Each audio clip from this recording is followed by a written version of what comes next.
Shemar, Tyler Shaw with KBTX and College Station. There's been a lot of talk today about, Mike Elko's first year kind of bringing accountability within the program. And what would you attribute to kind of your guys' mentality of holding each other accountable and kind of, putting your heads down, going to work, that kind of mentality? So, our mentality switched a lot from the beginning, because at first we was like, man, why is he doing all this? But once we started to see like the big picture behind it, our mentality switched. So we've been on each other heavy about everything. It could be as small as, hey, nobody's missing breakfast, nobody's missing dinner, nobody's missing none of that. Like, no matter how minuscule you think it is, get there. Like, and I feel like we've been doing a pretty good job of keeping that mentality, staying consistent with the accountability. Do players like to be coached that way? Yes, Lord. Yes. Yes. If you're a guy, or if you're a guy that loves this sport of football, you love being coached hard, and it don't matter what it is. It can be on and off the field. And like I said, it can be missing breakfast. I want a coach on me if I miss anything, and I don't miss nothing. So. Right side on the aisle here. Jacob Richmond, Lone Star Live. Shemar, I heard earlier you call Coach Elko a magician. Can you kind of expand on that, why you call him that, and what he's done to this defense? I mean, just how smart he is, and just the plays and stuff like that. He's able to draw up to create certain one-on-ones and to get really one-on-ones across the board off just sending one or two extra guys, or maybe not even sending them, like a twisting into a one-on-one, something like that. Like, just his ability, like his defensive-minded ability, like to set stuff up. Left side, fourth row. Shemar, Luke White with the Battalion. You talk about getting accustomed to the new coaching staff. What is it like meshing with the new transfers on the team? Because, of course, there's a lot of them. And so how has it been getting accustomed to them and, getting them part of the team? I feel like the transition was pretty easy, because all of them came in. Everybody was pretty much cool. Nobody came in, like, hostile and nothing like that. And everybody was talkative. Like, it wasn't nothing that, like, Nick and everybody, Cassius, all of them, like, it wasn't nothing to bring them in and treat them like family from day one.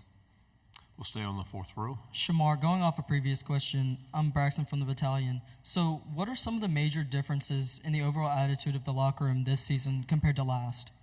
I say the work ethic. Like, it's changed in everyone. Like, it's not just a handful of people on both sides of the ball that really, really want to win and really want to be great at the sport of football. I feel like everybody's mentality is switching over now, because Elko harps being hard work, and he harps relationship and stuff like that with your teammates so much. I feel like that has made everybody work harder for each other and not only just for themselves. They're not there for themselves no more.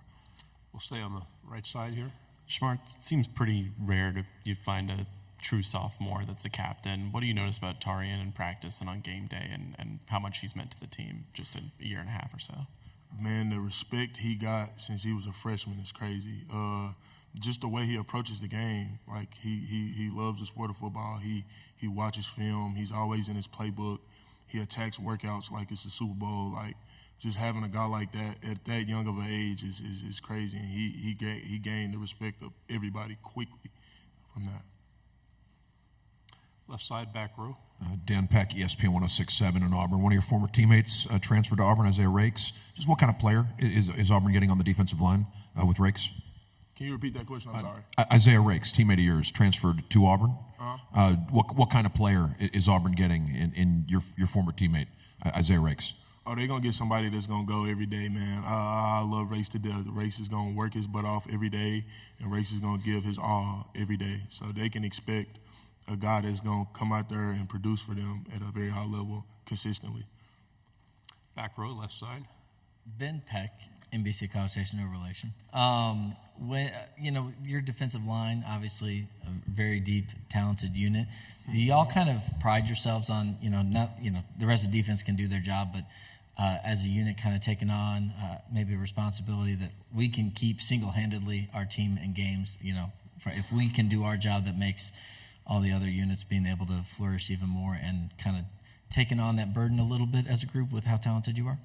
Oh, yes, sir. Yeah, we take that full on. We love having that on our back, man. Being able to, go in and you can really cancel a team out just with your defensive line is crazy. So, yes, sir, that's one thing we do love about being here at A&M, having all these guys with us, being able to have that mentality of, bro, we can go in this game and win this game right here. Like, this room can do it. So, yeah, we love it. Third row, and then we'll go to the fourth. Shemar, what are your first impressions of the EA Sports video game? No, it's fun. It's more, to me, personally, it's way more realistic than Madden. So that's one thing I did love. Linebackers play everything now. I love NCAA. I play it every day. All right, fourth row.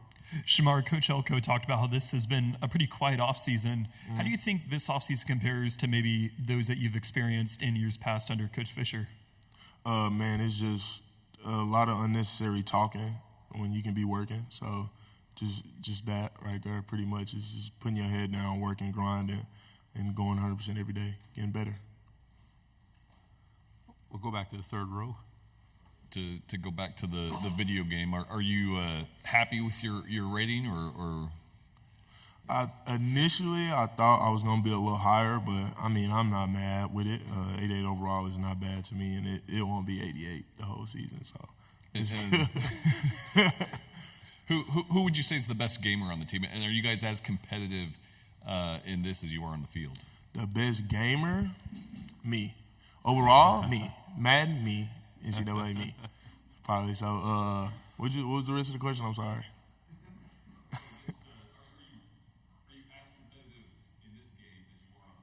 Oh, yeah. I feel like, that's my problem, actually. I might be a little too competitive on the game. Final two questions on the back row. Yeah, well, what were the big factors in leading you to decide to come back to Texas A&M after all the changes in the following last season? Okay, one was having a conversation with my mother and how me and her wanted to come up with a plan for me to graduate before I left college. So getting my Aggie ring and my degree was a big part of me coming back here to Texas A&M. And two was the conversations I had with Elko. Everything he was saying was making sense. I had stuff on and off the field to fix to higher my draft grade. So if I can boost my stock in any kind of way, come back and do better, I will. So that's what my mentality was coming back. Final question.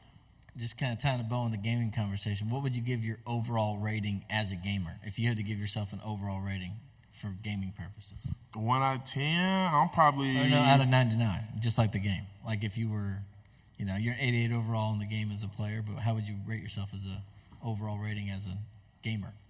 Oh, as a gamer? Ooh, a 90, probably like a 98. I think a 98 because when I start games, I'm not as good at them, but I pick up quick on whatever, so I feel like I'm probably like a 98. Shemar, good job. Thank you very much. Yes, sir. Appreciate it. Thank y'all.